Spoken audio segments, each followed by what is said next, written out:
नमस्कार। खबर फास्ट पर आपका डॉक्टर देख रहे हैं आप। मैं हूं आपके साथ प्रीति सिमार। सर्दी का मौसम है, धीरे धीरे ठंड बढ़ रही है। उसके साथ ही ठंड में होने वाली बीमारियों से भी लोगों को दो चार होना पड़ रहा है। ऐसे में सर्दी में होने वाली आम बीमारियां सर्दी, खांसी, जुकाम और गले में खराश आम समस्या है। और इसके अलावा प्रदूषण के बढ़ते स्तर से भी लोगों को आंखों में जलन और गले में खराश की दिक्कत हो रही है। शिकायतें इससे सामने आ रही हैं और इन्हीं समस्याओं का कैसे समाधान करें, इनसे कैसे छुटकारा पाएं, ये सब आज हम आपका डॉक्टर में आपको बताएंगे। और इस खास कार्यक्रम में हमारे साथ आज जुड़ेंगे डॉक्टर अमित किशोर, जो कि सीनियर कंसल्टेंट है, सर्जन है आंख, नाक और गले के। और साथ ही साथ आपको ये भी याद दिला दें कि इस खास कार्यक्रम आपका डॉक्टर में आप भी फोन करके हमारे साथ जुड़ सकते हैं। और डॉक्टर से अगर आपके कोई सवाल हैं आंख, नाक, कान की समस्या से जुड़े, तो इन सवालों को आप डॉक्टर से पूछ सकते हैं। हालांकि हम तो सवाल के जवाब लेंगे डॉक्टर से, कई सारी समस्याओं के बारे में बात करेंगे, लेकिन आप भी इस कार्यक्रम में जुड़ सकते हैं। फोन नंबर लगातार हमारे टीवी स्क्रीन पर फ्लैश हो रहे हैं, नंबर्स पर आप कॉल करके हमारे साथ जुड़ सकते हैं, डॉक्टर से बात कर सकते हैं। तो प्रोग्राम को आगे बढ़ाते हैं और शुरुआत करते हैं। डॉक्टर साहब, बहुत बहुत स्वागत है आपका खबर फास्ट पर, आपका डॉक्टर में। धन्यवाद जी। धन्यवाद बहुत। डॉक्टर अमित जी, यहाँ पर हम सबसे पहले यही जानना चाहेंगे कि ठंड का मौसम है और आंख, नाक और गले की जो समस्याएं होती है वो आम बात होती हैं। तो ऐसे में इन आम समस्याओं से लोग कैसे अपने आप को बचाएं, उन्हें शुरुआत में प्राइमरी प्रिकॉशन के तौर पर क्या कुछ करना चाहिए ताकि वो इन समस्याओं से जूझे ना, इनका सामना ही ना करना पड़े। बिल्कुल सही कहा। ये अभी मौसम ऐसा शुरू हो रहा है जहाँ पे सर्दी जुकाम की समस्याएं बढ़ जाती हैं। Prevention is better than cure कहते हैं। इसके लिए सबसे पहले बहुत ठंडी चीज़ों का प्रयोग ना करें, जैसे बर्फ़ हो गया, ठंडा पानी हो गया, तो पानी थोड़ा कोसा या गर्म लीजिए। भाप लीजिए, रेगुलर भाप लेने से आराम अच्छा रहता है। अपने आप को सर्दी से बचाएं, गर्म कपड़े पहन के रखें। जिन लोगों को जल नीति आता है, मैं उसमें बहुत विश्वास रखता हूँ कि आप जल नीति सीखें, गर्म पानी के गरारे करें। ये सिंपल चीज़ें हैं जो हम सब लोग कर सकते हैं। कभी भी कोई सर्दी जुकाम का अगर अनुभव करे या कोई बुखार हो, तो उस समय फिर अपने डॉक्टर को तुरंत आप प्लीज दिखाइए।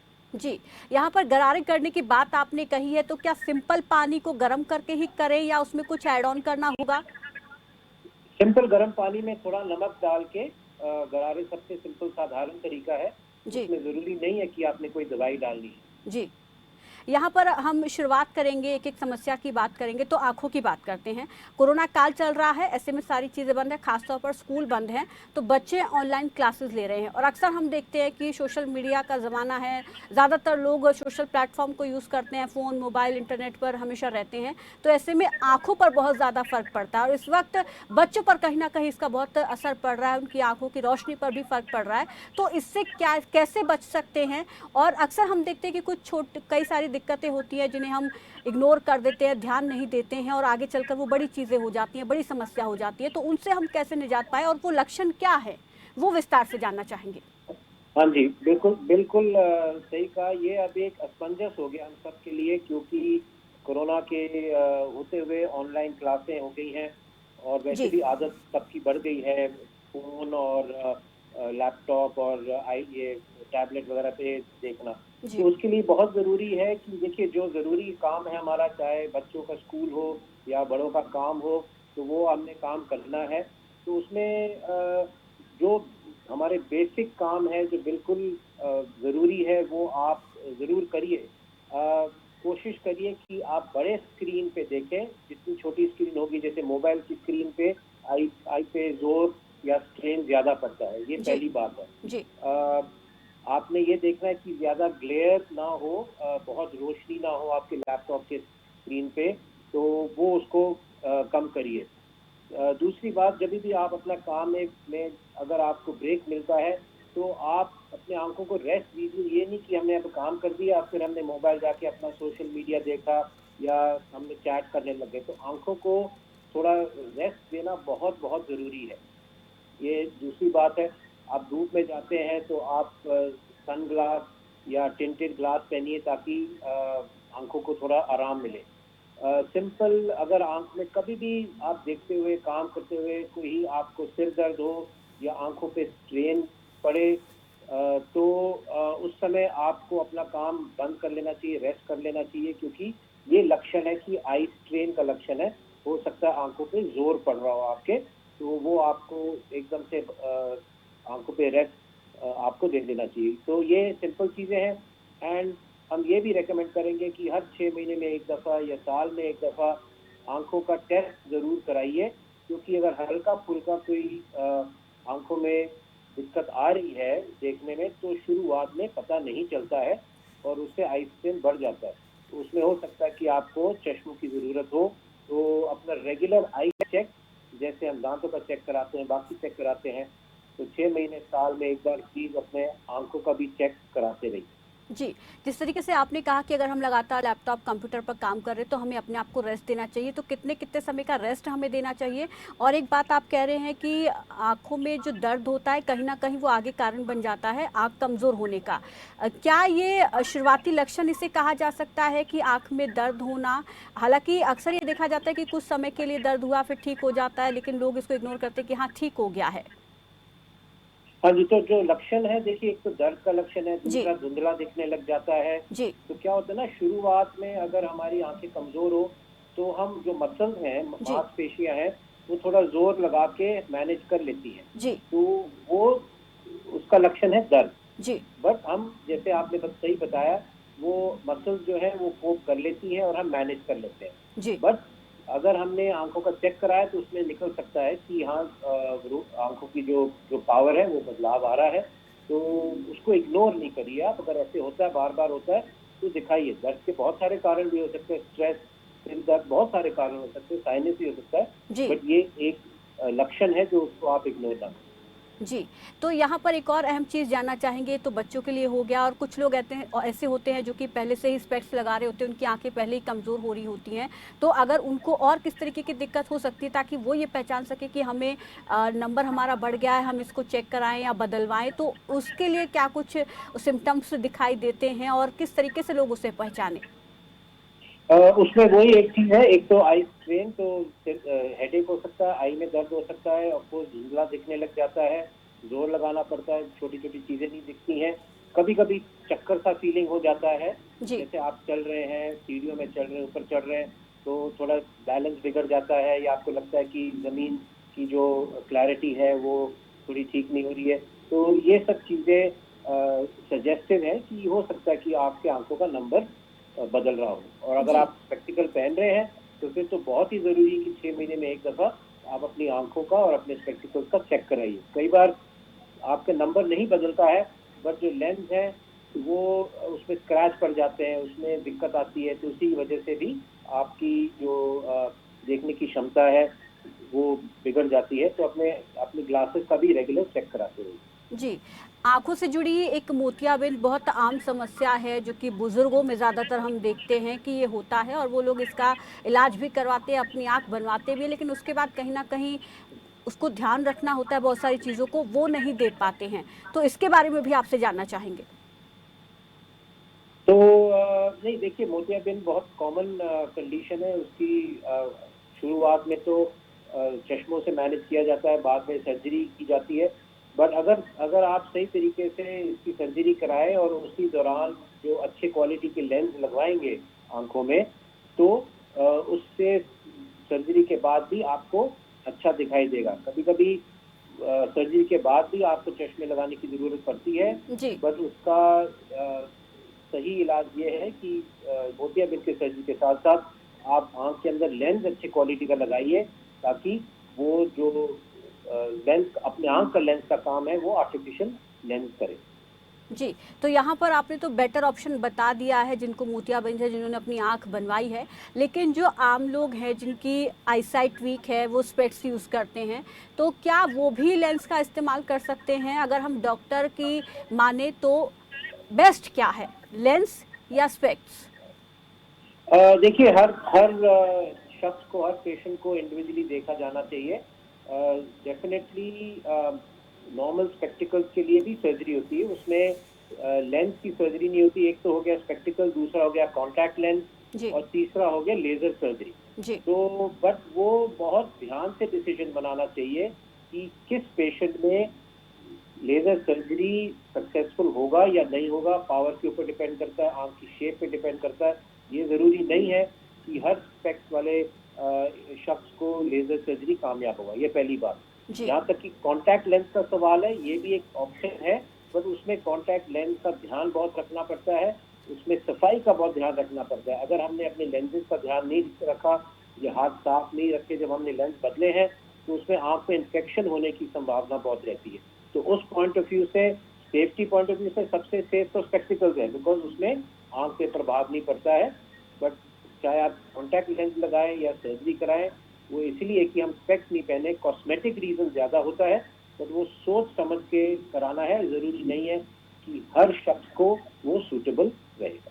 जी, आँख में पानी आना ये भी एक आम समस्या है, हम बच्चों में भी देखते हैं, बड़ों में भी देखते हैं। तो ये दिक्कत क्यों होती है? इससे कैसे बचा जा सकता है?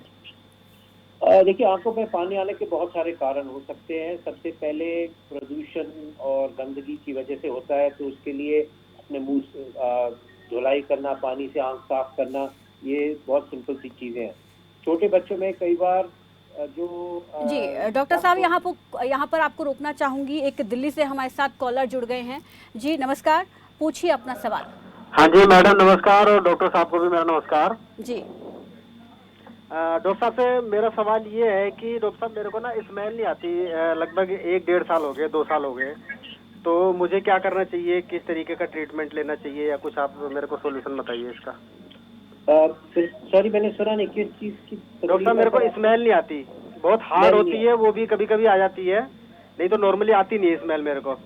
हाँ जी, तो देखिए, स्मेल नहीं आने के कई कारण हो सकते हैं। सबसे पहले कारण होता है एलर्जी का और साइनसाइटिस का, मतलब नाक और साइनस में सूजन हो जाती है। तो ऑफ कोर्स इसके लिए आपको कान नाक गले विशेषज्ञ जैसे हम हैं उनको दिखाइए, तो हम नाक पे देखेंगे, दूरबीन से देखते हैं। एलर्जी का ट्रीटमेंट हम एडवाइस करते हैं, उसमें स्प्रे होता है, दवाई होती है, देसी हम बताते हैं, वो सबसे पहली चीज हम एडवाइस करते हैं। फिर अगर जरूरत पड़े तो सीटी स्कैन या एमआरआई स्कैन की जरूरत पड़ती है, ये देखने के लिए ऐसे क्यों आ रहा है। कारण बहुत है, एलर्जी के अलावा नाक में मस्से बढ़ जाते हैं, उससे भी हो सकता है। बट कभी कभार क्या हो जाता है कि वायरस इन्फेक्शन से जो नसें हैं वो कमजोर हो जाती है, और अगर कमजोर हो गई नसें और कोई बीमारी नहीं है, तो फिर स्मेल वापस आने की संभावना बहुत कम रहती है। तो शुरुआत हम इन दवाइयों से, दूरबीन से जांच करना और स्कैन करने के बाद हम आपको बता पाएंगे। तो आप अपने ईएनटी डॉक्टर को दिखाइए और वो ट्रीटमेंट इस लाइन पे, इसी आधार पे करेंगे। जी।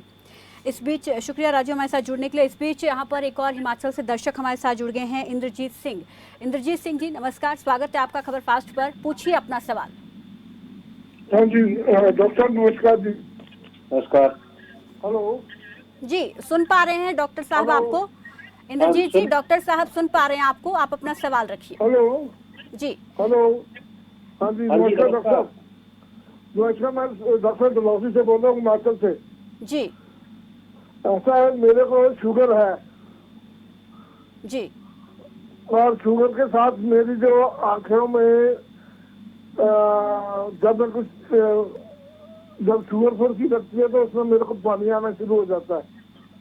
जी, तो पानी आने में, या जैसे स्कूटर ड्राइव करता हूँ तो मेरी आंखों में पानी रहता है।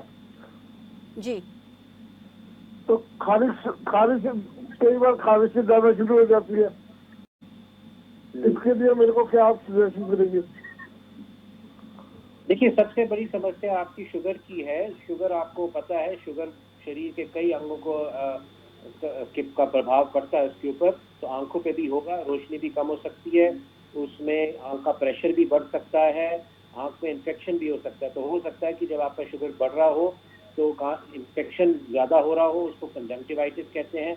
तो जब इन्फेक्शन होता है, कंजंक्टिवाइटिस होता है, तो फिर आंख में खारिश हो सकती है, पानी आ सकता है। तो उसके लिए शुगर कंट्रोल करना बहुत ही जरूरी है। इसके साथ साथ फिर आप अपने आई के स्पेशलिस्ट को दिखाइए, क्योंकि उस हिसाब से फिर वो आपको ड्रॉप्स देंगे, चाहे वो एंटीबायोटिक के ड्रॉप हो या एलर्जी के ड्रॉप हो, और आपका प्रेशर चेक करेंगे।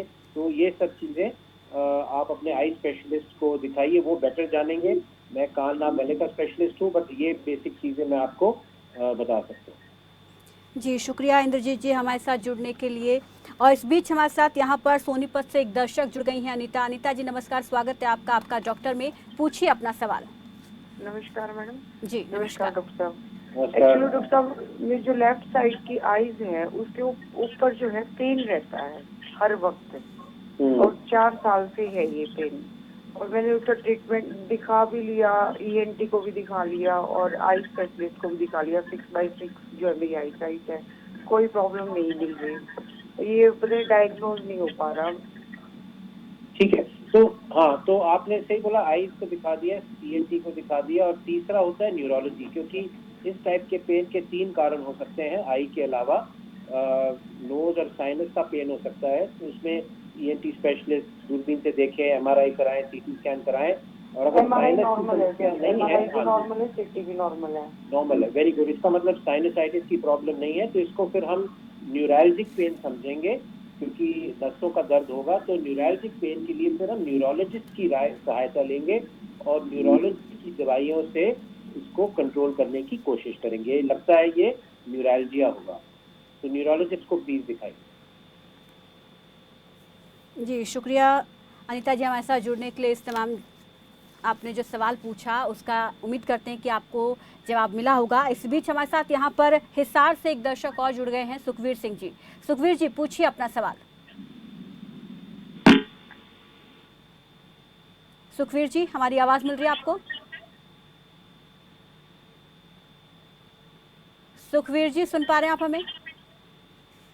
लगता है हमारा संपर्क टूट गया है। तो लगातार दर्शक हमारे साथ जुड़ रहे हैं और हम एक बार फिर से लोगों को याद दिला दें, दर्शकों को याद दिला दें कि अगर आप ये प्रोग्राम देख रहे हैं तो आप भी कॉल कर अपनी भी जो भी आपकी समस्या है, इस मुद्दे से जुड़ी, जिस मसले पर आज हम बात कर रहे हैं, जिन समस्याओं की आज हम बात कर रहे हैं, अगर इनसे जुड़ी आपकी कुछ समस्याएं हैं तो आप फ़ोन करके डॉक्टर से पूछ सकते हैं।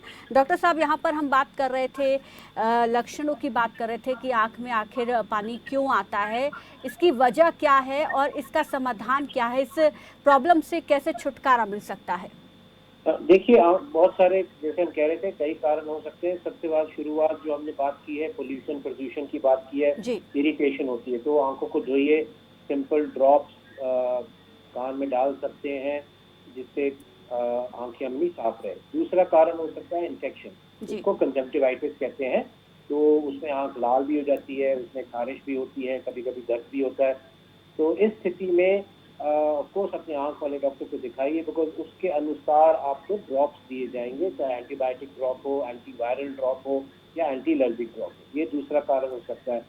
और तीसरा कारण होता है जिसको हम मेडिकल भाषा में कहते हैं नेजोलैक्रिमल डक्ट ऑब्स्ट्रक्शन। ये आप जानिए कि हमारे जो आंसू होते हैं, आंसू बन के आंखों के जरिए फिर नाक में जाता है। वहाँ पे एक डक्ट होती है जिसके जरिए हमारे जो आंसू हैं वो नाक में जाके ड्रेन हो जाते हैं। कभी कभार नाक की समस्याओं की वजह से वो जो डक्ट है, वो नली है, वो ब्लॉक हो जाती है, ठीक है। या आंखों की जो थैली होती है जिसमें से आंसू निकलते, आंसू की थैली, वो बंद हो जाती है।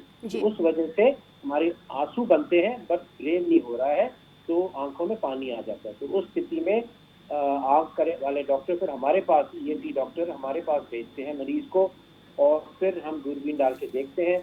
और फिर उस स्थिति में या तो हम सिरिंज करके उसको फ्लश कर देते हैं, या फिर ऑपरेशन करके जो नली है उसको खोल देते हैं नाक के द्वारा दूरबीन डाल के, ताकि पानी क्लियर हो जाए। जी डॉक्टर साहब, यहाँ पर गुरुग्राम से एक दर्शक हमारे साथ जुड़ गए हैं, शेर सिंह जी। शेर सिंह जी रखिए अपना सवाल।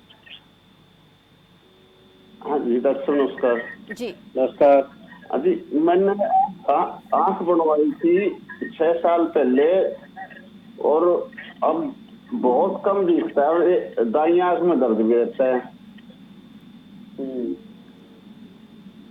तो आपने अपने आंख वाले डॉक्टर को दिखाया है? क्योंकि मैं दोहरा रहा हूँ कि मैं इलाज भी चल रहा है डॉक्टर AK सिंह के गुड़गांव जी। तो अगर उसमें तो उसमें अगर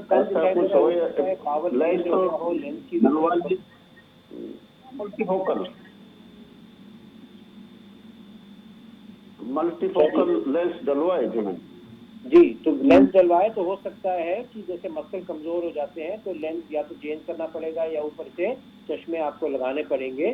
क्योंकि हो सकता है कि वो लेंस अभी जो स्थिति है लेंस से पूर्ति नहीं हो रही है, वो एक कारण हो सकता है। दूसरी कारण ये भी हो सकता है कि आंख के झिल्ली जो होती है, जिसको रेटिना कहते हैं, उम्र से, डायबिटीज से, बीमारियों से रेटिना भी कमजोर हो जाता है। तो उस स्थिति में भी रोशनी कम हो जाती है। उसमें लेंस की कोई कारण नहीं बनता है, लेंस का नुकसान नहीं, वो कारण नहीं है। वो डीजेनरेशन होता है झिल्ली का, वो नसों का डीजेनरेशन होता है। वो एक उसका कोई दवाई या ऑपरेशन नहीं होता, वो एक काफी डिफिकल्ट समस्या होती है, बट कभी कभार वो भी कारण हो सकता है। तो वो आंख की जब डिटेल में जांच होगी तो आपके आंख वाले डॉक्टर बता पाएंगे कि ये प्रॉब्लम लेंस की है या आंख की जो नसों की झिल्ली है, जिसको रेटिना कहते हैं, उसकी वजह से। लेकिन डॉक्टर, वो आंख में दर्द की भी समस्या बता रहे हैं कि इन्होंने अभी आंख बनवाई भी है और दर्द की भी समस्या इन्हें है। जी हाँ, तो वो एक बार एग्जामिन करके देखना पड़ेगा, क्योंकि जैसे अभी थोड़ी देर पहले दूसरे दर्शक को समझाया था कि आंख में दर्द आंख का भी हो सकता है, बट हो सकता है नसों की वजह से भी हो। तो न्यूरैल्जिक पेन भी हो सकता है। तो कई बार आपको ये आंख के डॉक्टर और फिर न्यूरोलॉजिस्ट और कई बार ENT स्पेशलिस्ट, इन तीनों को दिखाना पड़ता है ये देखने के लिए कि दर्द का कारण क्या है। जरूरी नहीं है कि हर आंख का जो दर्द हो वो आंख की वजह से ही हो। जी, यहाँ पर आँख की तो हमने बहुत बात कर ली। अगर हम नाक और गले की बात करें, क्योंकि बहुत से लोगों के मन में इससे जुड़े सवाल भी होंगे, और प्रदूषण का स्तर जिस तरीके से बढ़ रहा है तो लोगों को ये दिक्कतों का सामना ज़्यादा करना पड़ रहा है कि नाक में परेशानी हो रही है, नाक जाम हो रही है, सर्दी के मौसम में ज़ुकाम में भी ये समस्या आम हो जाती है, गले में खास तौर पर खराश की दिक्कतों का सामना लोगों को करना पड़ रहा है। तो इन परेशानियों से हम कैसे बच सकते हैं और इनके लक्षणों को हम कैसे पहचानें? हाँ, तो इसमें जैसे हमने जिक्र किया था थोड़ी देर पहले, एक तो सिंपल तरीके हैं, मेथी का, गरारों का, नमक वाले पानी ये और खाने पीने का थोड़ा परहेज करिए, ये सबसे जरूरी है। और आज की जो स्थिति है, कोरोना की स्थिति है, तो उसमें ये कोरोना के पॉइंट ऑफ व्यू से भी और वैसे भी भीड़ भाड़ से बच के रहना, लोगों से दूरी रखना बहुत जरूरी है, क्योंकि ये इन्फेक्शन, अगर इन्फेक्शन है तो एक से दूसरे को फैल सकता है। सर्दी में वायरस इन्फेक्शन ज्यादा फैलता है, इसका ध्यान रखिए। तो जब टेम्परेचर जब कम हो जाता है तो उसमें वायरस इन्फेक्शन बढ़ जाते हैं, तो उसमें ज्यादा आपको सावधानी रखनी चाहिए। अगर आपको बुखार होता है, गले में बहुत दर्द होता है, तो उस समय पर आपको डॉक्टर को दिखाना चाहिए। अक्सर हम शुरुआत में सिंपल दवाइयों का, पैरासीटामोल हो गया, सिंपल दवाइयों का प्रयोग करते हैं।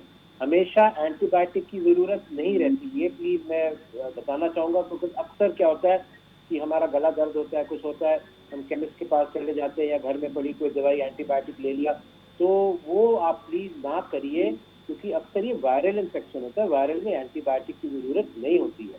आप 1 दिन, 2 दिन, 3 दिन देखिए, अगर समस्या बिगड़ रही है तो अपने डॉक्टर को दिखाइए और फिर एंटीबायोटिक लीजिए। ज्यादा एंटीबायोटिक लेने से रेजिस्टेंस बन जाती है, मतलब जो कीटाणु है फिर आगे जाके एंटीबायोटिक उनके प्रति कामयाब नहीं रहेंगे, आप ही को नुकसान होगा। तो ये एक बहुत जरूरी मैसेज मैं देना चाहूंगा। जी, यहाँ पर हमारे साथ एक दर्शक जुड़ गए हैं, धर्मेंद्र जी, स्वागत है आपका, पूछिए अपना सवाल। हाँ, नमस्कार जी। नमस्कार।